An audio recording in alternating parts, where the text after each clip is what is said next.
So, ladies and gentlemen, where are we? I know we're in Brighton, but I wanted to discuss where are we in respect of health. I think we're at a crucial period. We've got a health service that arguably was designed for the problems of the 19th century, diseases and acute industrial accidents, and we've got the problems of the 21st century. I would argue that our health service is radically misdesigned and is in desperate need of a systemic redesign. A couple of figures from our report, Power to the People, that we published, 2 years ago, I think now. 70% of all NHS bed days are consumed by people with long-term chronic conditions. 70% of the health budget in England and Wales is consumed by the 30% of the population in England and Wales that have chronic long-term conditions. What are those conditions? Goodness me. Those conditions are obesity, dementia, diabetes, depression, and to a lesser extent, things like arthritis and other associated conditions. The figures are terrifying. The number of people who have more than 3 long-term conditions are themselves set to double and then treble. On these bases alone, without even accounting for the rise in prescriptions and the other associated costs such as inflation in healthcare, these developments in our disease profile will alone bankrupt us and bankrupt the health service. The health service, as I've said, is an acute service that needs to become chronic. All the money is sealed up in hospitals. Very little makes its way out to community care, and less again is properly directed into early intervention, particularly for chronic patients, to stop them developing long-term problems that start to become irredeemable and mean ever greater number of hospital admissions and bed cases and so on and so forth.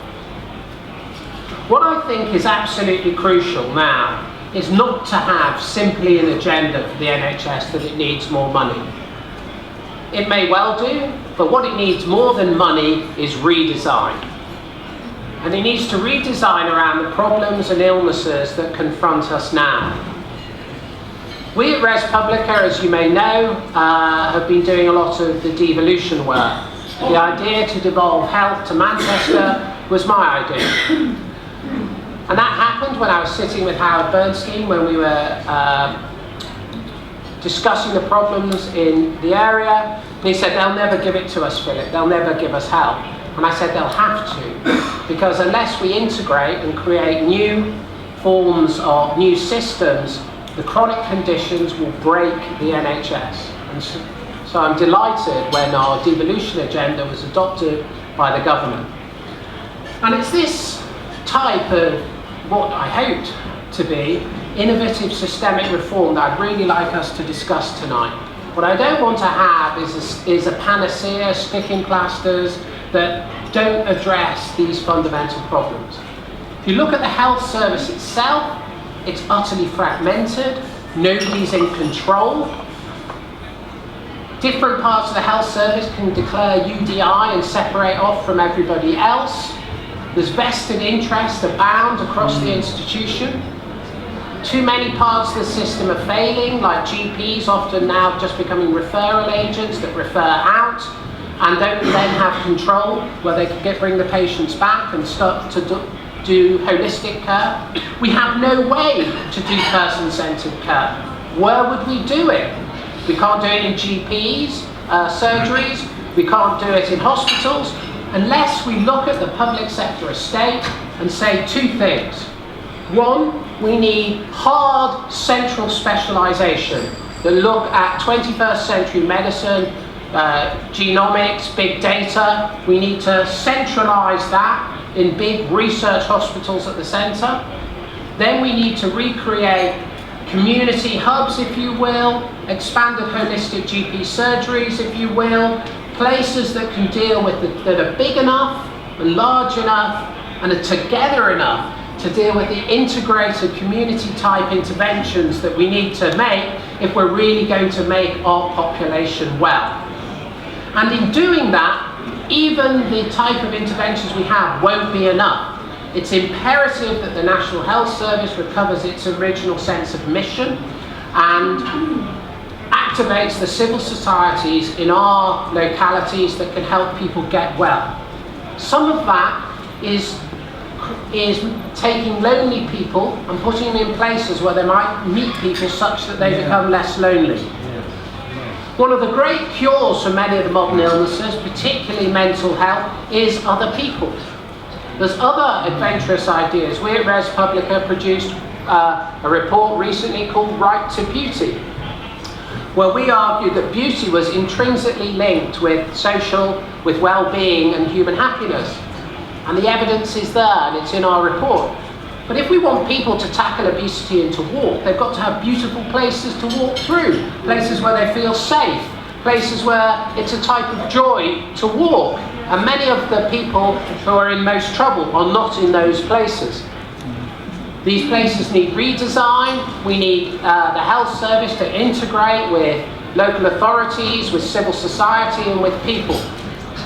Anything less is a failure to create the type of system we want and need. And what I'd like for our panel tonight, which is a really excellent panel, and we're honoured to have them, is to address it at this systemic level. Let's not repeat truisms that aren't true. Let's speak to what really needs to happen, which is, and I repeat, systemic redesign. Practical policy. So, without further ado, what I would like to do is welcome on my far left Lord Hunt, who's going to open our debate, and I will introduce the people as I ask them to begin. So Lord Hunt, Shadow Health Spokesman, thank you very much for joining us. It's a great pleasure. Over to you. What do we need to do, and what will the Labour Party argue for? Great. Okay. Well, thank you. That was an amazing introduction, and I think I follow the thrust of what you're saying. I agree with quite a lot of it, and I certainly agree with you that we don't have a chance of meeting today's pressures, let alone tomorrow's, unless we fully integrate health and social care. Okay. So I'll start from that premise. And what I think it's important though, what do we mean by integration? And the one thing I want to say is it's not about organisations, it's not about structures, and it's not actually about agencies. For me, it's about what happens to individuals and their families. It's about people not having to give the same information time after time to different bits of the health and social care system. It's about tests that were carried out in the GP surgery not having to be repeated the same when a patient gets to hospital. It's about information being shared with the blessing of the individual across these different agencies without unsurmountable barriers being put in the way of it, as happens at the moment. It's about different bits of the health and social care system not being surprised but forewarned if somebody needs support from more than one part of the system. The classic, of course, is the discharge of a patient back into their own home, and no one knows about it, no one in social care knows about it, the GP doesn't know about it. It happens, every day of the week to thousands of people. And it's about mental health services, not being at the margins, but being at the core, which is why I'm so pleased that Luciana Berger has been appointed a shadow cabinet member with specific responsibility for mental health. It's about housing and the role of housing being recognised as being core to trying to integrate health and social care, not again kept at the margins. It's actually about different professionals respecting each other and their roles. It's about social care services actually wanting to get people out of hospital as soon as possible. And it's about hospitals actually wanting their people to go and work in GP surgeries and care homes and giving what support they can to stop people coming to hospital in the first place. And it's about the NHS respecting that there are lots of bits that are done in social care that have got nothing to do with health, and actually acknowledging the huge role that that plays in society.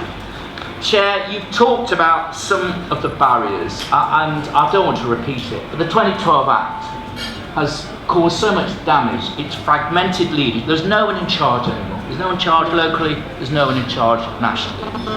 It's enforced marketisation, the endless amount of money that has been spent on these futile efforts to force different bits of the health service to compete with each other and the private sector.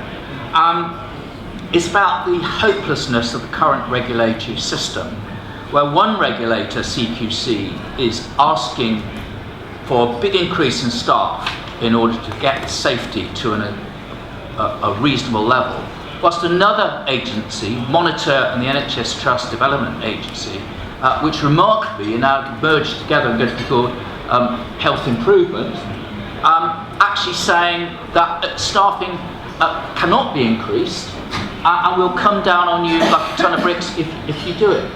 What on earth are people locally supposed to do when they get this conflicting evidence? Long-term care, the government announced a suspension for 4 years of the implementation of DILNOT, which is going to put a cap on individuals' care costs. The media completely ignored this, but this is going to have a fundamental impact. And I would remind you of David Cameron's promise that no one would have to sell their own home in order to fund their care costs. That's been put completely back for 4 years.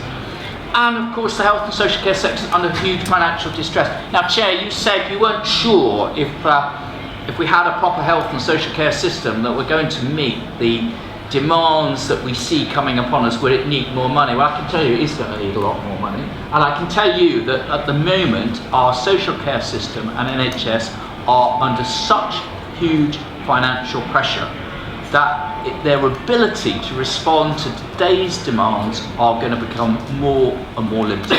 30% real terms cut in adult social care since 2010, 400,000 less people being given support by social care, more cuts to come, £450 million this year.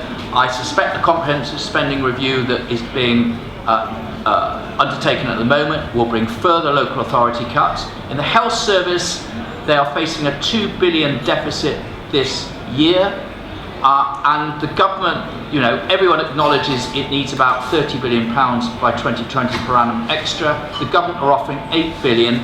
The idea that 22 billion can come from so-called efficiency savings is a complete fiction. So what needs to happen? Well, clearly for Labour, we face the task now of actually costing out what an integrated health and social care system really needs, and we are going to have to, one way or another, find an answer to that challenge.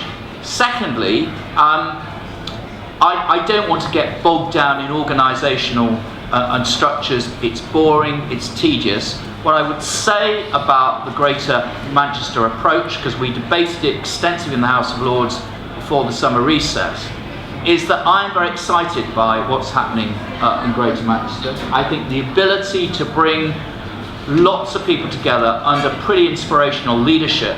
I would acknowledge Howard Bernstein's role, but of course he's also got a great leader in Manchester City Council as well.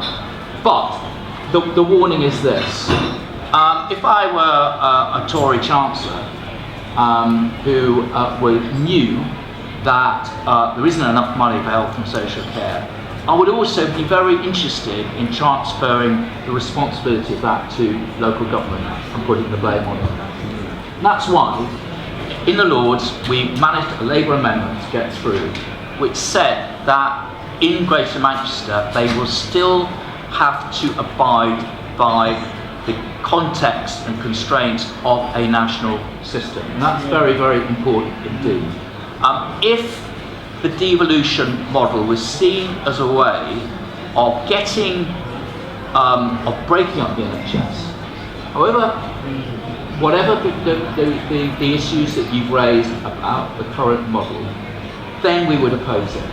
But if this is really truly about local people driving through the changes that are necessary, but respecting the national integrity of the NHS, then I'm all for it and will support it. And I think that that is going to be something that we need to look at in the future. In the last election, we proposed whole person care. That really is what you're talking about in terms of integrated health and social care. Andy Burnham in 2010 made proposals about how long-term care could be funded. They were pilloried by the Tories as a death tax, but I think there's a lot in what he had to say. And we also have to tackle the 1948 barrier in terms of free at point of use NHS and means tested social care. Frankly, that ain't cutting the cake anymore. And one way or another, if we want real integration, we're going to have to tackle that financial barrier. Thank you. Thank you very much, Lothar.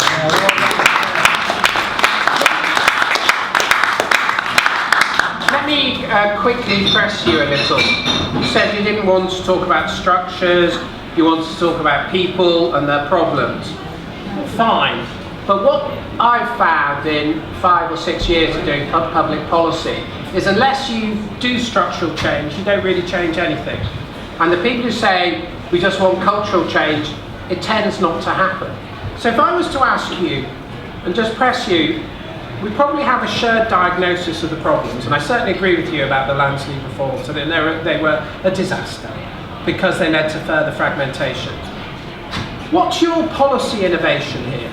You know, I mean, recently in post, I don't want to kind of ask you to jump before you're ready, but hypothetically, if you were thinking around a policy solution to this, what might it look like? Okay, we've been in our new roles for a few days. I accept that. So let me tell you, if we'd won the election, what we would have done. Because I'll tell you what we'd have done. I live in Birmingham, and I also chaired a foundation trust for 3 years. I'd have called everyone in, all the CCGs, all the NHS organisational local authority, round a table, and simply asked one question: which of you can I hold to account for making the health and social care system work? I don't want a huge structural change. To be honest with you, people in the health particularly have gone through about 20 structural changes since I joined the health service in 1972. They need some space in which to do their proper job. So I would bypass all that rubbish. I would get rid of the enforced competition in the 2012 Act, and I would simply establish that one body, one person, is the accountable officer for making health and social care work. And I do it again at national level. I'd pull Monitor, CQC into a room, bang their heads together, and tell them to get a consistent approach to regulation. Thank you very much. It may get the support of people in this room. At the last event, ResPublica proposed that Monitor be made not the regulator for competition, but the regulator for integration. And actually, I think that is the sort of structural change we're talking about, and making one person accountable is the aim of all of our devolution work at ResPublica, and is the aim and my hope for the health devolution that we're talking about. I should start. Let me come back to you. Okay. Let's just say one thing. I have to say that when we met Howard Bernstein and said, in the end, who's accountable? I have to say to you that answer came there none. And in the end, in Greater Manchester, if they're really going to give confidence they can do it, they've got to come up with that answer as well. I agree. Next, I'm delighted to say we have Jane Abbott, who's Group Clinical Director of Benenden, and I'd like to thank Benenden for supporting this event, which again is packed out, and we're really grateful to them for that. Benenden, we at ResPublica were interested in working with because Benenden are a mutual, a not-for-profit mutual, that's focused on holistic care. And I think in that sense, which is the origin of the health service, there's much for the current health service to learn from this model. So, Jane, over to you. Thank you, Philip. I am going to repeat some of the points that Philip and Lord Hunt have already made, but I think it's worth... Oh, sorry, yeah, it's the microphone. I always have to choose equipment. No, don't, I'm moving closer to that. It's the innovation I'm capable of. Yeah? Is that any better? Yes. I am going to repeat some of the points already made by Philip and Lord Hunt, but I think it's worth emphasising them because of their importance. Population growth, ageing and the increase in chronic disease have and will continue to increase pressure on NHS services.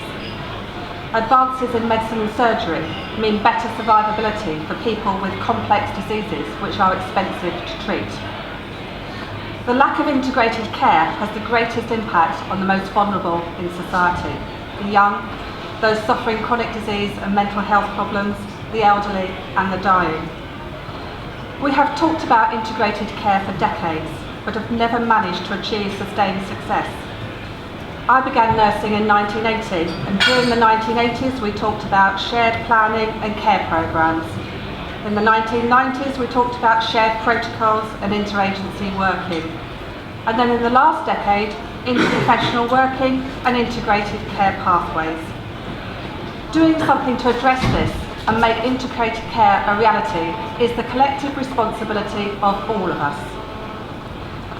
Rhetoric about integration uses terms like joined up services and modernised services without any real consideration for what those terms mean, as evidenced by our repeated use of this language and non-delivery.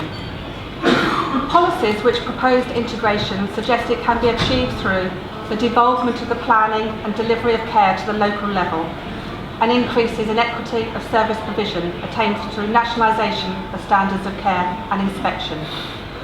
What we see on a daily basis on the news is that these mechanisms are failing to deliver. Not because the ideas are necessarily wrong, but because of a lack of definition and a failure to collaborate. Now, a failure to integrate our care with non-NHS care providers. Let me share an example with you. A patient in a hospice, dying, wanting to go home to spend his last weeks with his family. He required an ambulance with specific support for a surgical problem he had. The ambulance was ordered a week in advance, plenty of time to have it available. It didn't turn up on the day as required in the morning. It didn't arrive in the afternoon. It eventually arrived 48 hours later. The impact of that delay on that patient and that family cannot be imagined by any of us here unless we have been in that situation. Who took responsibility? No one. Everyone said it was everyone else's fault. Let's be clear as to why efforts to date are missing the mark. It is because we have failed to identify and work towards the real meaning of integrated, which is combined into a whole. And why should we be combining into a whole rather than joining up or modernising? Quite simply, because all too often joined up and modernised are not synonymous with patient-centred and holistic, and fail to acknowledge the need to organise services to reflect their function and the needs of the consumers rather than the old allegiances. A large part of this functional whole, which has long been missing in the healthcare debate in the UK, is the place of private care providers, and more particularly from the perspective of Benenden and from the work we've done with ResPublica, is the place of mutuality. Mutual societies are owned by the members, run by the members, for the good of the members. Mutuals offer no threat to the NHS, being predicated on the same principles of inclusivity and the greater good. They are almost universally highly praised by members because they are consumer-focused and act in members' best interest. It forms the basis of the foundation trust model that's currently in use in the NHS.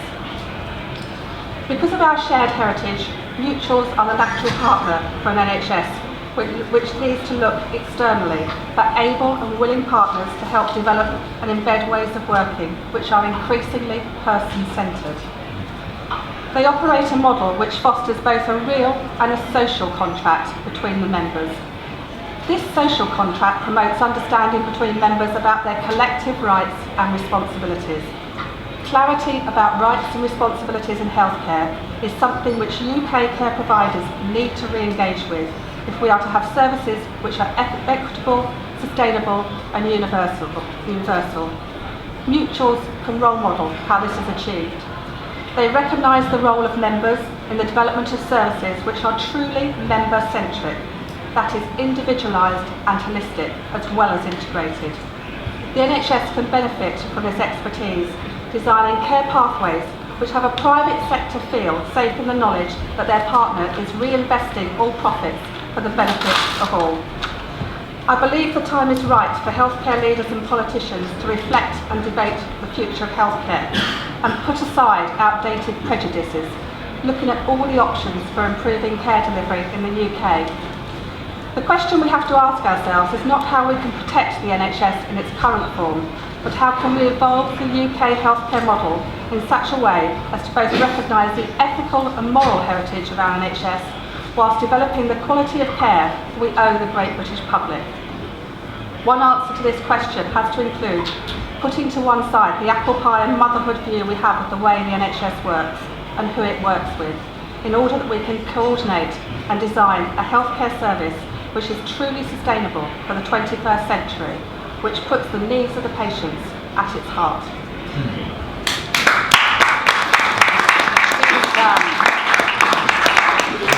Thank you very much there, Jane.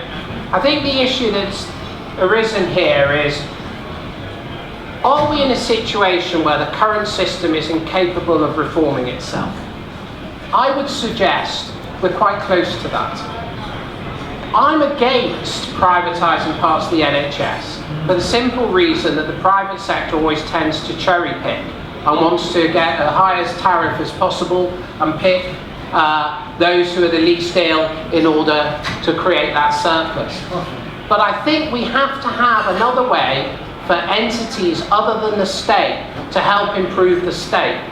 And I think a mutual pathway, the other issue to look at is residential healthcare. The majority of people in residential healthcare are in the private sector. If we're going to integrate, we're already looking at integrating a private sector settlement with a public sector settlement. What sort of parley are we going to strike? One of the ideas I'd be quite interested in exploring is making all private sector providers mutual if they want to engage with the NHS. Then you might have the opportunity for allowing innovation into a dysfunctional state and creating a mutual settlement that actually has a shot at genuinely delivering holistic care. I leave that out there. I think it's a good idea. It'll probably become law. Let's turn to Adrian. Adrian, we'll debate it. I have to think about it. It just came to me then. Adrian, Assistant Director at Health Foundation. Pleasure to have you here. Systemic answers to the NHS. Brave, bold and bright, please. Well, since you've now just changed the law, we can probably... No. So just to say, absolute pleasure to be here, been really interesting so far. Just to explain for those who don't know, the Health Foundation is an independent endowed charity whose mission is to improve the quality of health care and population health and health policy. Oh, another one. So the important person can hear me. Is that any better at the back? A bit. I'll be swallowing it soon. Is that any better? Yeah, great. So, just saying, the Health Foundation and its mission to improve the quality of healthcare and the quality of health. Interestingly, it was set up when what people might remember as PPP, a not-for-profit, demutualised many years ago. So I guess its origins are quite interesting in the context of this conversation. I just pick up on the title, which is how do we place people and communities at the heart of healthcare. I just want to pick up on just a couple of talks as to what are we talking about, and then leave a couple of questions. So we've been talking about person-centred care, and I just want to, I understand what do we mean by being person-centred. And what we would suggest at the Health Foundation, it means four things. First of all, you will always afford people dignity, compassion and respect. Secondly, that you coordinate services around the individual, and I would suggest that coordination is the user view of integration. It is the effect that we see and understand, whereas integration is actually what a system does to enable us to coordinate. Thirdly, it is about personalising services around the individual. And fourthly, now suggesting this concept most importantly, is about enabling people. And by that I mean that you can do the first three without actually really involving people in their health and healthcare. Yeah, I can coordinate around what I believe is a personal service for you, and I can afford you dignity, compassion, respect. But picking up on the chair's earlier comments that 70% of people, 70% of health service spend, 70% of hospital use is by people living with a long-term condition. 99.8% of the time, they are living with that condition and managing it for themselves. The health service is not living in our houses, managing it for us. So the question is, how do we support and enable people to take on that responsibility and that control and that agency over our own health and healthcare? And I would suggest that the same principle also applies when we have more limited conditions. When actually, if you look at the Atlas of Variation that was recently published and previous ones, if you look at variations in healthcare around the UK, those variations are to a large extent driven by provider preferences, not by user preferences. That is, that if you have a certain condition, the treatment you will receive will largely be on the basis of the skill and expertise and knowledge and training of the individuals treating you, as opposed to necessarily the range of things that might be available and what might suit you and be best for you in your personal circumstance, which I'll come back to in a moment. So if that's what it is, and if we start from the question around the individual, then I think we shift the question from what's the matter with you to what matters to you. And I would suggest that's a fundamental shift for a health and care system, because it's now looking at what matters to the individual and how do we support that individual to get where they are. When it comes to funding, I'm not going to suggest this is going to save us funding, but it is allocatively more efficient because you are funding needs and preferences as opposed to provider preferences. So it's allocatively more efficient. I just follow up by suggesting that we have a very rational approach to health and healthcare. So we've spoken about long-term conditions, and we all know that we should smoke less, drink less. Well, we shouldn't smoke, we should drink less, we should... yeah, we know it. We need to eat more healthily, we need to exercise more. It's a very rational thing if you want to live a healthy, long life. But we have all sorts of other kind of things that influence our behaviour. We are not ultimately rational beings, I would suggest to you. What we are is behavioural beings. Human beings. And what we need to bring into... Some effective heckling from the audience. This was the person who could hear me was the most important, so they can heckle. But we need to think about how we bring behavioural insights into the way that we support people. Now, one of those insights is about the role of individuals and communities in their own health and care. So as I say, if we are going to have if we manage our own healthcare, the question then becomes not how do I treat you, but how do I support you to enable you to take on responsibility and agency over your health and care? What is it that's going to give you the knowledge, the skills, and the confidence to do that? And what is the role of the community, which has peers within it, and is the context in which you live that can take on that role? So what I'm suggesting here is that we need to look beyond the healthcare system if we are going to have health and well-being. And we need to look to the role of the community and then how that community can be engaged and engage effectively with the systems that are working. Just to pick up, there's been I think a very important conversation about structures and systems and culture. And what I would suggest is, I absolutely agree with Philip Hunt, that the health service can be constantly distracted by structural reorganisation. What we do need is systemic change, as the chair has said. Systemic change is about, within whichever structure I would suggest, being clear about accountabilities, as been suggested, and about how information is flowing to support your outcomes. What we also need is culture change. I dislike the word culture, but what I mean by culture here is the prevailing weather pattern. Yes, we all know that today was a beautifully sunny day. We all know that in the middle of winter it will be freezing cold, apart from the occasional day. An occasional day's weather aberration does not affect the climate. The culture is the climate. It is what people habitually do most of the time. And what we need to do is to change the habits of the health system and the people working the health system to look and ask the question, what matters to you, not just the question, what is the matter with you? So one of the pieces of work the Health Foundation is doing is a partnership with Nesta, another endowed organisation, and a series of partners from the voluntary sector and elsewhere, to look at how do we realise the value of individuals in their health and their health care. And it's really asking the question, the first question is, how do we value individuals? What are the benefits? We need to shift beyond the understandable focus, which is about how do we deliver services more cost effectively, essential. That's value to the health system. Any provider wants to deliver what it can deliver most cost effectively. But we also need to think about value in terms of the individual, and that value in terms of the individual needs to move beyond clinical value, which may not be the only value to the individual, and we also need to think about value in terms of the community and in terms of society.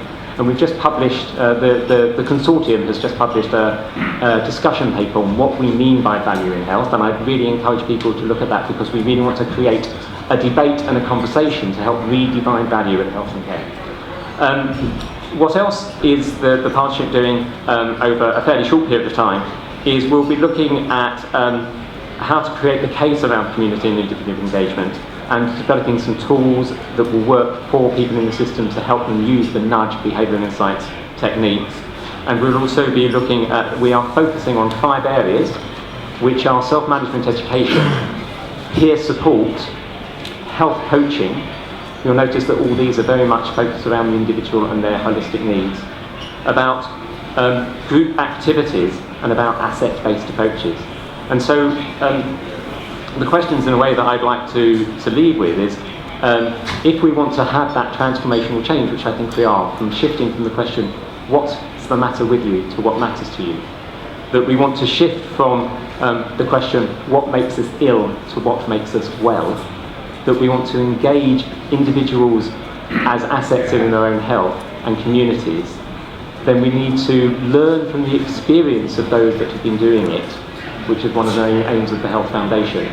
And we need to find ways of scaling that across society. Adrian, I think that deserves a round of applause, first of all.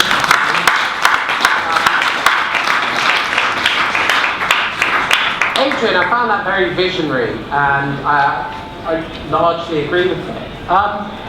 What's the mechanism that could bring us about? I didn't get all 5, but I love these ideas of self-management, peer support, health coaching, group activities. What was the 5th one? Asset-based approaches. Asset-based approaches.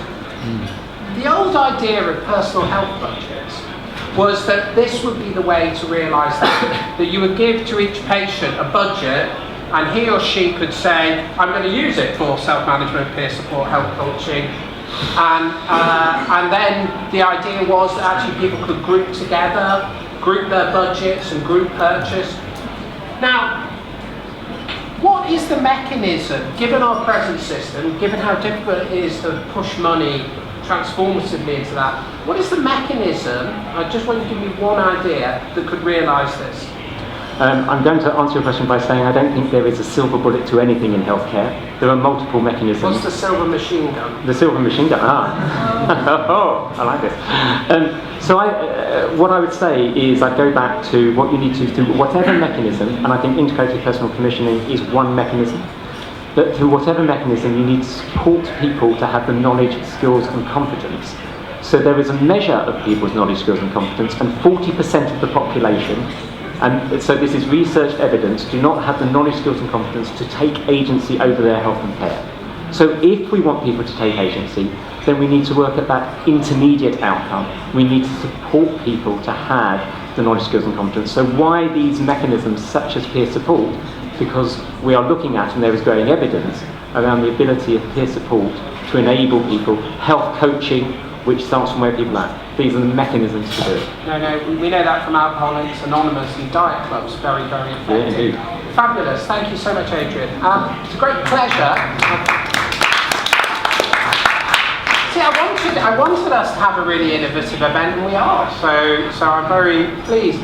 It's a great pleasure. I'm very grateful to Rachel Maskell, who's a newly elected MP, who's been 20 years in the health service. What role was it, Rachel? Rachel was a physiotherapist in the NHS for 20 years and was also responsible for Health for Unite. So lots of nods of affirmation there in the audience. Rachel, what do we need to do in health? Well, what we need to do is have a complete look again at what we actually mean by health, because I think for so long we've seen the health service is the sticking plaster that comes and sorts us out when things go wrong, and we have to have a complete review of what we actually mean by health, and therefore we need to talk about a life course approach to our own well-being. So that is starting prenatally and then building right through our life, because if you look at the evidence, when people are falling out of the health system, and we have a structured health system for adolescents, children and adolescents, and then we neglect people's health right through till when things start breaking down, falling apart. And therefore, if we're talking about well-being as opposed to just health, we need to see that constant support through various stages, twists and turns of things occur in life, and we need the support through that journey. And therefore that really does build into putting resource in early life. And we see at the moment, for instance, school nursing really vital in supporting children to support their own health. And yet in this country a child gets 12 minutes a year of school nursing input, which is all the public health agenda to a child. And therefore we're not really addressing how we can get people to take that responsibility for their own health and to understand how to improve it. And obviously we're seeing the fallout of that with obesity in childhood, leading through to obviously early onset diabetes and other issues. So the preventative agenda is so vital, but if we're going to do that, we need to invest. So it's not an either or. We need to put additional resources into the early intervention and into prevention. But we need to recognise those other trigger points in people's lives. So what do we do around the workplace?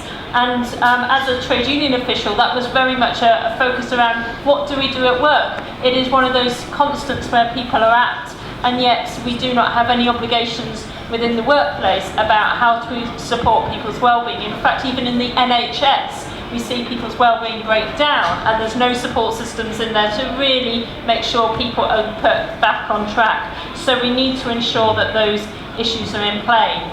One of the things, obviously, that we need to address in our health service as well is the inequality which runs throughout our health service. The predeterminants of ill health are so evident to us, and that is built on a social inequality, and therefore it's about getting to the causes of that inequality. And at the moment we are seeing greater inequality being built across our society because of the government's agenda, and therefore people are going to be predisposed to even worse health in the future, and therefore we're going to get a growing inequality in our health service. So we need to address those issues by making sure that we address the causes of ill health, whether it is about economic disadvantage, which leads into ill health, or other forms of social disadvantage, and Phil touched on those around housing, environment and those kind of issues, to make sure that we can sustain a more healthy system moving forward. But the question still remains is, and ever since I started practicing, we were talking about we need to bring services together, see that collaboration, take down the silos. And the way we need to do that is around focusing on the person, not the system. And I think we've heard that very clearly today. And that means about ensuring that the money follows the person as opposed to being fed into the system, because it is partly the economic barriers which are built across the health service which actually create the environment which makes it so difficult to bring that transition across. And therefore I totally agree that the Health and Social Care Act has made it even more complicated, and therefore has tied up resources. But what it's also done is driven absolutely everything into the most expensive part of the health service, into A&E, and therefore as a result you can't do all of these other things that we need to do. And therefore we need to take away those parts of the Act, which is a good part of the Act, to make sure that we then build a new expression of well-being in the health service. Sorry, Rachel, that's such a fascinating point, I can't let it pass. Can you just briefly explain how the Health Act has driven money into A&E? Well, what you've actually got is the way that the services are now shaped. There isn't an understanding of things like we had NHS Direct before. We now have an algorithm that determines where you need to go, so the insecurity of that means that people move into A&E. The redesign and what's actually happened in general practice has put more people going to A&E, and of course what the huge cuts to social care and local government, all of those services which kept people at home, has now driven people into the most acute part of the health service. Not good for the patient, really detrimental to individuals that should never be near a hospital, but they've got nowhere else to go. So brilliant explanation. Thank you very much for that. Sorry that I interrupted you. So obviously, you know, it takes up the resources of the health service. But one of the things that we often talk about is then we need to relocate services back into an individual's home, and seeing that as the ideal. And it is really important that therefore people have choice, because what I've observed as a clinician is that actually communities keep people well as well. It's that social environment which is so vital.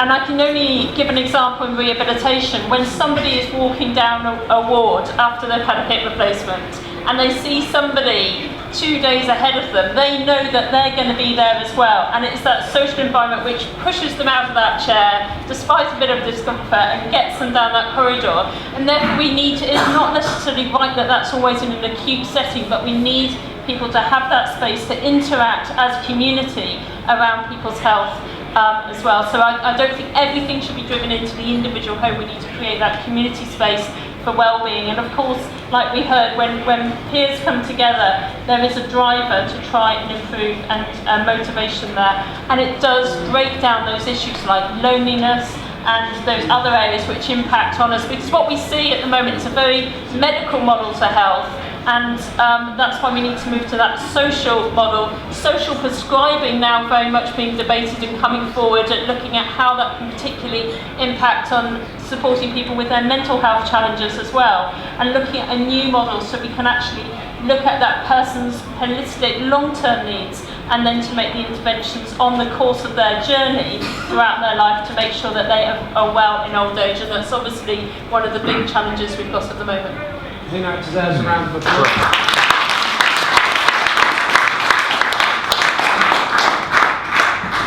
I thought Rachel's speech there was very moving, and I think Labour has done very well, obviously as a person who really grasps the issues. And I was particularly moved by the idea of through life health. It never occurred to me before until you said it, and of course it's true. I love the idea that we're structured up to the age of our teenage years, and afterwards we're kind of abandoned to the fate. I thought that was a great insight. Let me open up questions. Lord Hunt unfortunately has to leave. So what I'd like is to direct the first round of questions to Lord Hunt, and then we'll move on to colleagues on the table. First of all, we'll take the lady there. Sorry, thank you very much. If you identify yourself, madam, and ask away. I'm Amelia Wise, and I'm Chair of Adult Social Care in Nottinghamshire on the Health and Wellbeing Board there. I absolutely wish Manchester well with the model they're exploring. My question is more about how the rest of us can both learn from that and make the development. Do you see the Health and Wellbeing Board as a model for bringing accountability to the local authorities? And alongside that, my concern is that with the devolution decisions in the Midlands, in Nottinghamshire, we already have 6 CCGs, 7 local authorities. We're trying to work together towards measured integration. If devolution brings Nottinghamshire, Derbyshire, Leicestershire together, how on earth within that can we develop the kind of experience that Manchester is trying to develop in terms of integrated health and social care? Thank you very much. Is the scale too big? It's a very, very good question, and we're working with Nottinghamshire, so don't worry. The gentleman here. Hello. Hi, Nick Turner from the NHS Sport Federation. I recently completed a report on the emergency ambulance service that was broadcast by Channel 4. And what I found from that was a similar debate about cultural change and systemic change versus more resourcing. You know, this emphasis on doing more with less. But the fact of the matter is that there simply isn't enough resourcing, not enough paramedics, and it's costing people lives. You know, the same emphasis on demand reduction, reducing nuisance scores, this kind of thing, but still there's not enough trained staff. Thank you very much. And then the gentleman there, Richard, thank you. Hi, thanks. Councillor Fagan, Buckles, Bristol. Simple question. The current government is deliberately dismantling the NHS, breaking it up, selling it off. They're not refusing to exempt it from TTIP. This is all very good, but you know, in 5 years' time, will there be an NHS to even talk about it, or will we have to start again from scratch? If we don't get into 2020, we don't get into 2025, even less chance of there being any NHS left, in which case, what the hell do we do then? Thank you. Thank you very much. Just hold your questions. Okay, they're really very fundamental questions. Look, just on the health and wellbeing boards, I mean, the one thing about the 2012 Act that many of us liked was a transfer of public health to local government, although we've already seen that the government has nicked 200 million quid this year from that public health budget, and there are rumours that the partial protections, only partial protection of the NHS budget is no longer going to apply to public health, so we need to be very wary of that. If I'm honest with you, I think health and wellbeing boards frankly have been very, very slow to get going, and their exclusion, many of them exclude NHS trusts from their membership, which frankly I find bizarre, because I think in Greater Manchester, under the Memorandum of Understanding, the key decision makers will be the leaders of the councils, and not, interestingly, the mayor.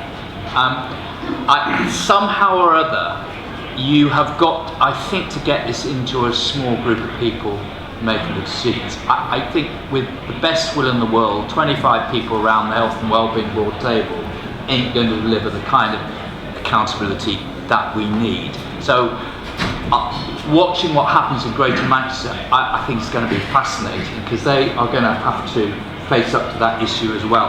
On the issue of cultural change versus other things, you're absolutely right. I mean, what's happening in terms of health budget is we're simply going back to the bad old days of a GDP spend of just over 6% on the NHS, and of course in social care it's even worse. And the fact is that if you think back to the NHS of pre-97, we simply can't do it. And we're seeing that again. And I'm not saying money's everything, because clearly it isn't, and we've heard enough tonight to suggest it isn't everything.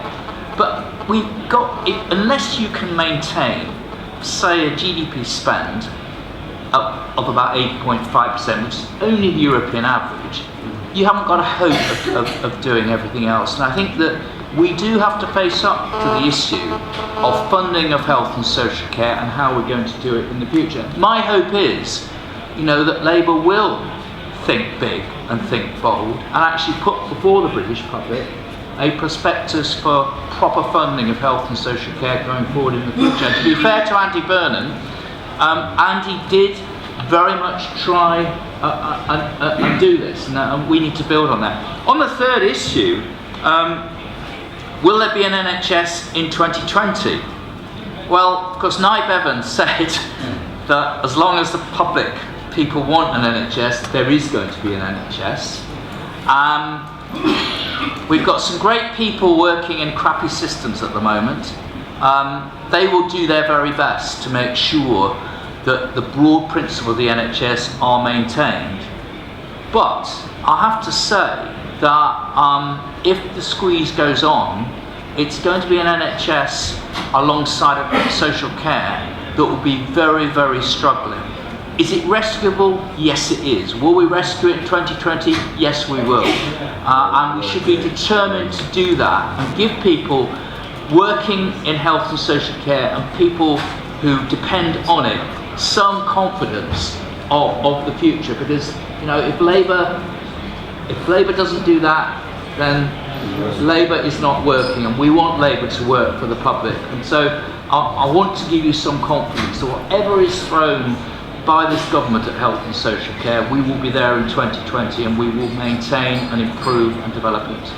The real issue is, my understanding of the figures is currently UK spends about 9% of GDP on health, whereas the European average is about 12%. But the point I think is similar to yours, Lord Hunt. We've got to, in some sense, and I agree, talk about increasing the amount of public resource into the health system and get a public debate about that. And I think I totally agree with that. Yeah. I don't think we can run away from that anymore. Yeah. John, would you consider co-payment? John, let me come to that. John Appleby of the Hinge Fund did work 2 years ago looking at up to 2050-60 and the likely demands on health and social care. And he put forward then, actually we might need to spend up to 20% of GDP on health and social care collectively. Just looking at the demographics and the scale of the disease and illnesses you said. And he said, there are 4 or 5 choices. One is, actually we do find ways through increased taxation to fund that. Secondly, it's to reprioritise public spending. The third option is basically to accept it's going to be pretty poor service. And the fourth is through issues about co-payments and stuff like that. I can't say, given a major debate, what Labour would do. What I can say is that I do believe that from what we've heard from our leader today, that we do believe we should use taxes in a way to support these kind of services. And I do accept your challenge, and I hope, I'm expressing a personal view here, I hope that we do face up to these challenges, and we're talking about a new politics. And I think the new politics means that we actually have to put this before the public. And in the end, we have to ask them the question, and let's do that. Let's have the confidence to do it. Let's think back to the 1940s, and let's think back to the state of the British economy after the Second World War, and let's just think back to what the Attlee government did. Let's. It's a major deficit. Well, exactly so. What the lady has pointed out to me is there are a much greater deficit in 1945-6 than now. And I think, thank you very much. Okay, thank you. Okay, let's take some more questions. Yes.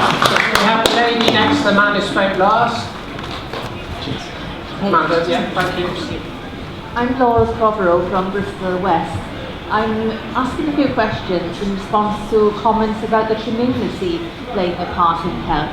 First of all, I feel that food manufacturers have a role to play in what they put in food. Like, for example, they put sugar in food when it isn't necessary. And also, I want to move on to we've got a very ruthless benefit system whereby people are sanctioned and they catch the benefits, and that doesn't help people's health. So what can we do? Thank you very much. Very good question. Gentleman at the front. Good evening. I'm David Whittaker from Morecambe and Lewsdale. I'm also a care worker within social care, where we've had some unprecedented cuts within our ability to deliver services. I work in dementia care and stress is very high, but my question's not regarding this. I'm just wondering if the panel have heard of the Marmot report, which is quite a challenging task for as a city council. We're a Labour authority at the moment, and I represent a very deprived ward, and what we're facing is challenges in regard to keeping swimming pools open, and also our local leisure centre, which we are having to go into a partnership with another agency to keep it open. But does the panel agree that really what we need to be looking at, and it does happen, that encourage GPs to give people prescriptions to get free gym membership and all that, and access to swimming pools, and I think that is a really, really good initiative, maybe if there's a concern about their health. A great question. The gentleman behind you. And then David Rose, councillor in Stockton-on-Tees. Two quick questions. One is a general practice really fit for purpose given technology and specialisation, etc. And secondly, should we replace general practice with something different, remodeled? And secondly, given it's all about follow the money, where should that sit in an integrated, which I think you referred to, but where should that sit in the integrated service, and which politicians will be brave enough to actually bring money upstream and spend properly on intervention and prevention? Really fantastic questions. Thank you so much. And last but not least, Richard, can you come forward? Gentleman here right at the front. Short, pithy question, please. Well, I don't know about short and pithy, but basically, as a former carer of my now late mother, I had some specific policy questions to ask Lord Hunt, but I'm interested very much in the panel's views. Right, so specifically, what does unification of health and social care mean, and who would it be for? Would it be general or specific? What's the panel's view on having dedicated care coordinators for elderly folk? Is the Liverpool pathway gone? I had to defend my mother's interests against the Liverpool pathway. If she hadn't had me there, her services would have been withdrawn. She wasn't even asked what her view was, okay? And I would urge the panel, in terms of lobbying, to show extreme caution in any further legislative proposals in relation to assisted dying. Okay. One final thing, and I will say this if I may. I think that within the national health and within social care, there should be a mechanism, and I hope the Labour Party supports this and adopts this, that there should be support given to people who have to be honest and stand up, who are in positions of budgetary and policy responsibility to say this is wrong, we shouldn't do this. Thank you very much, sir. 4 great questions. Can I just thank the audience for the quality of the questions? Thought they were superb. Let me begin at my far right with Adrian. You can't answer them all, so just choose the ones that strike you, and I'll go through the remainder of the panel. Come close to the microphone, please. So I'm just going to just comment very briefly about funding, the point raised earlier, which is to say one of the things the Health Foundation has done a lot of work on and has put forward a position on is the need for a transformation fund for the NHS. That if we're going to do things differently, we can't be caught in that same old catch-22 where you take the money that you have for current service delivery and use it for investment for change. You need to create a special fund to bring together for transformation. Secondly, just on the is general practice fit for the future? I don't think I'm going to answer that question directly, but just to say that as was made the point earlier, is that we have a lot of very good people working in a rather creaky system. We also have people who are trained to behave in a certain way, and we need to train them to behave differently. We can't expect people to change their behaviours overnight. But we've invested a lot of money, so how can we invest that more wisely? But I think we need to invest in the system and start creating an infrastructure that can enable different behaviours rather than to ask people to push against the grain. And finally, just very briefly on the dedicated care coordinators, I think this is one of the questions that we're really keen to address, and we're looking at the evidence around the impact of this sort of thing, what difference it makes, and how do you put these into practice in a way that they work. There's a very interesting model in long-term conditions called the House of Care, which is basically about that systemic and cultural change, and it describes the model for how you go about making the change to the healthcare system, and it looks at how do you change the behaviour of the population, of the workforce, and how do you change the system leaders and drivers. And I think one of the enablers of that are new roles.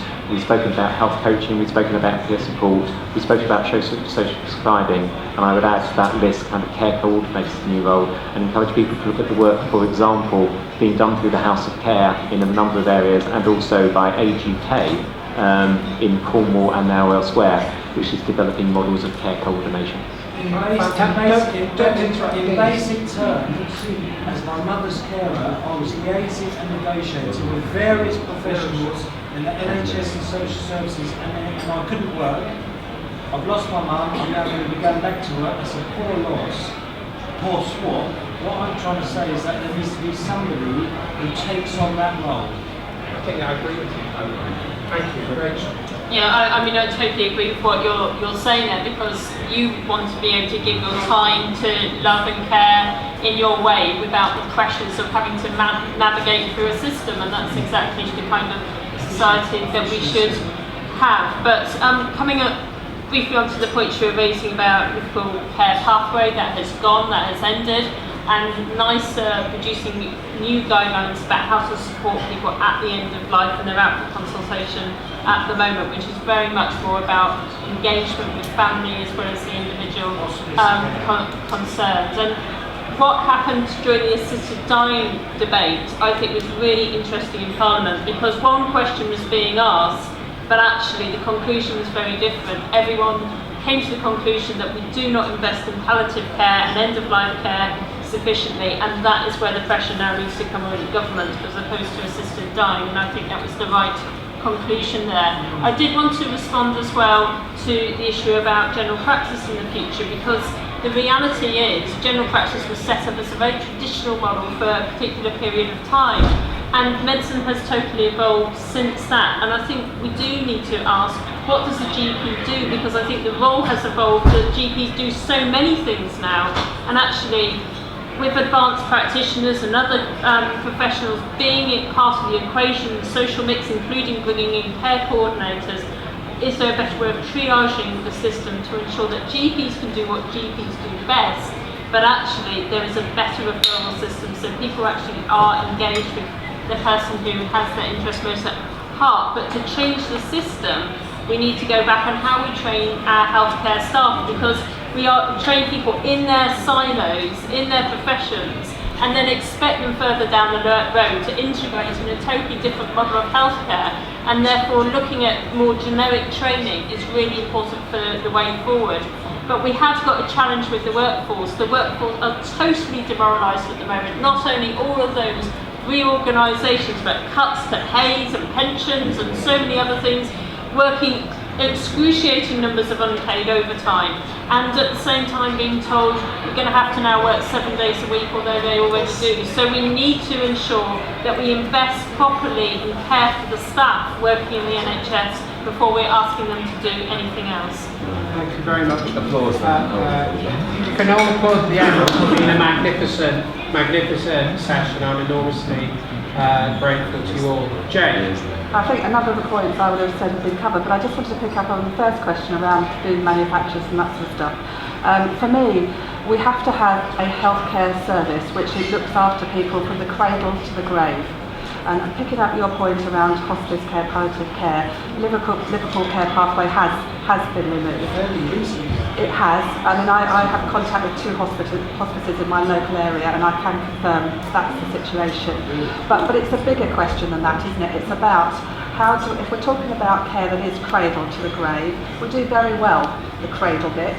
We do less well other bits and pieces. The grave bit, I'm not sure we deliver terribly well at all in many situations, and the hospice care needs to become more prominent in providing what is outstanding holistic care, not only for the patient but their families and loved ones. But we as individuals, when we become patients, we have to take responsibility, and we have a lifelong responsibility to look after our health and well-being, and it becomes very easy to say other people are responsible for us. We need to stand up and be counted and take that responsibility on the chin and look after ourselves better. Sorry, sir, can you not do that? It just, I think there was one other question that the lady raised that I think is really important about things like sugar. And I think just before we end, I'd like to address that. I've long supported the idea that we need to legislate and introduce penalties for creating the type of food environment we do. You know, anything from the traffic light system is inadequate, but it was still an improvement.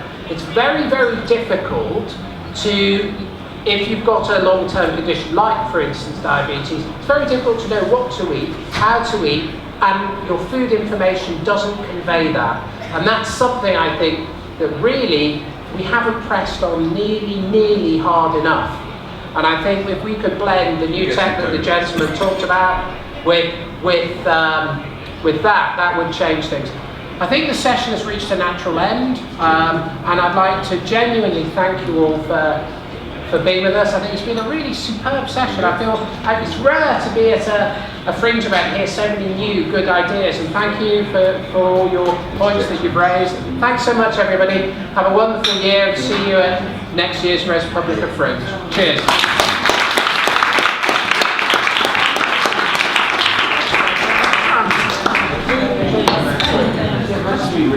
Pardon? I'm pleased to speak best.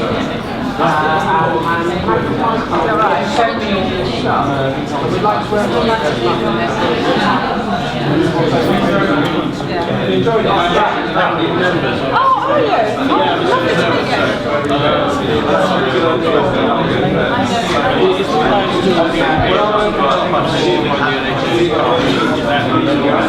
That's what we're probably looking at, something along those lines, but I think there are a number of options that we're starting to work on. We need to start as one because we are pragmatic to the extent that she's almost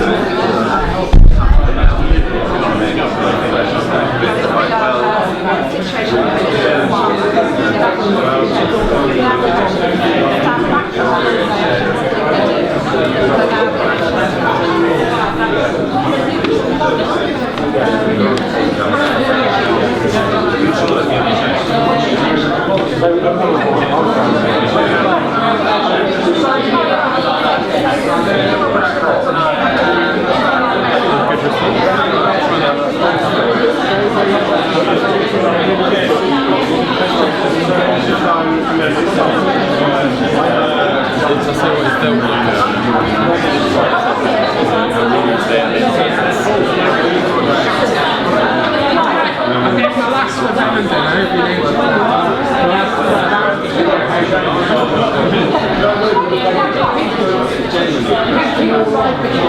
Genuinely.